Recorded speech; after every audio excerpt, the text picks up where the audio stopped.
Assalamualaikum warahmatullahi wabarakatuh. Halo teman-teman semuanya, kembali lagi di podcast Sera by Me. Kali ini kita mau bahas apa nih? Oke, kali ini kita mau bahas tentang gaya belajar. Nah, teman-teman tahu nggak sih sebelumnya gaya belajar itu apa?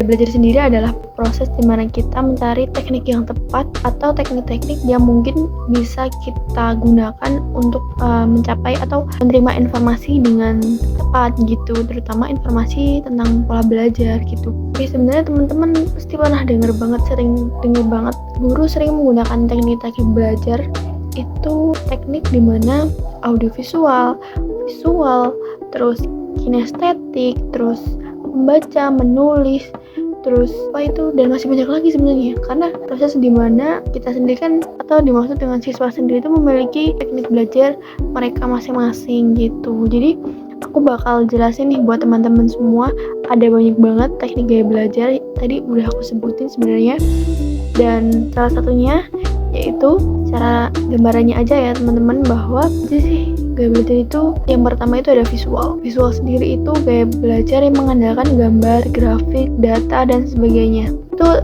siswa itu lebih suka ngelihat atau belajar mereka tuh lebih suka ngeliatin kayak gambar, diagram gitu. Mereka lebih cepet nangkep dan cepet mengingat kembali dengan bentuk atau diagram. Lalu yang kedua yaitu audiovisual audiotorial atau disebut dengan mereka si siswa ini suka banget biasanya itu ya semacam diskusi kelas atau ceramah dan rekaman suara lainnya gitu. Mereka sangat gampang banget kayak nginget kayak ini tadi kemarin itu diskusi ini, itu mereka sangat cepat banget ngeresponnya gitu.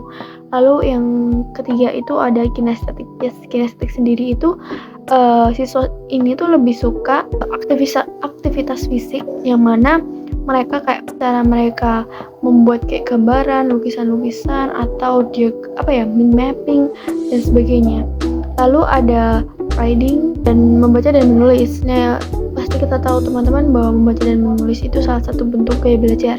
Terus ada logika itu kayak mereka lebih condong ke pemikiran kritis. Jadi mereka lebih suka proses belajar apabila ada kayak kasus atau hal yang harus didiskusikan secara analistik. Lalu ada sosial interpersonal, yaitu mereka suka berkelompok belajarnya. Terus ada intrapersonal, jadi mereka lebih mengetahui atau memahami diri mereka, bagaimana sih cara supaya memahami tingkat gaya belajar mereka sendiri-sendiri.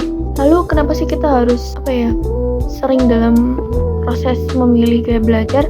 Itu sebabnya karena kita tidak mengetahui bagaimana kita memahami diri kita pribadi sendiri. Saya pribadi juga pernah mengalami salah gaya belajar karena saya tidak mengeksplor dan hasilnya perbandingannya itu sangat jauh antara nilai hasil dan juga proses belajar saya itu sendiri. Cara mengatasi gaya belajar untuk aku pribadi itu aku melakukan seluruh gaya belajar atau metode belajar itu semua aku lakuin. Terus bagaimana cara mengelompokkan gaya belajar yang sesuai dengan minat dan juga kenyamanan aku pribadi. Lalu aku pertimbangkan dengan nilai atau pencapaian hasil yang telah aku peroleh, apakah sama dengan perjuangan belajar yang aku buat. Lalu kita harus menemukan hambatan apa aja yang bisa mempengaruhi proses belajar kita sendiri, kayak contohnya handphone atau main atau tidak kenal waktu dalam proses bermain gitu ya, sama aja. Lalu cara belajar secara efektif sendiri, kita harus bisa memanajemen waktu. Sebenarnya salah satunya manajemen waktu dengan benar. Gimana sih proses kita harus belajar, kita harus eksplor, dan juga kita harus berinteraksi dengan orang lain. Kita harus mempunyai waktu yang sesuai gitu. Lalu kita jangan pernah kayak menekan diri kita bahwa kita harus belajar terus-menerus. Enggak perlu, karena kita juga butuh namanya proses refreshing juga. Karena dengan refreshing itu mengembalikan mood kita, mengembalikan energi kita supaya kita semangat dalam proses belajar lagi gitu.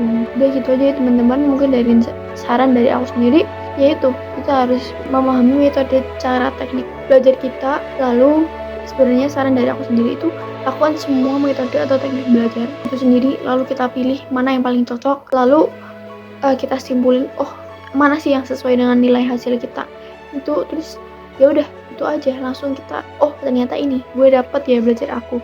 Jangan lupa manajemen waktu, manajemen belajar kita, karena itu bener-bener sangat ngaruh banget terutama hasil kita. Itu aja sih ya teman-teman yang bisa aku dapat sampaikan, karena next kita bakal punya satu video lagi. Jangan lupa ya teman-teman, tingkatin belajar teman-teman dan juga temuin metode yang paling tepat buat teman-teman untuk belajar. Sekian dari aku. Assalamualaikum warahmatullahi wabarakatuh. Terima kasih teman-teman sudah menonton video ini.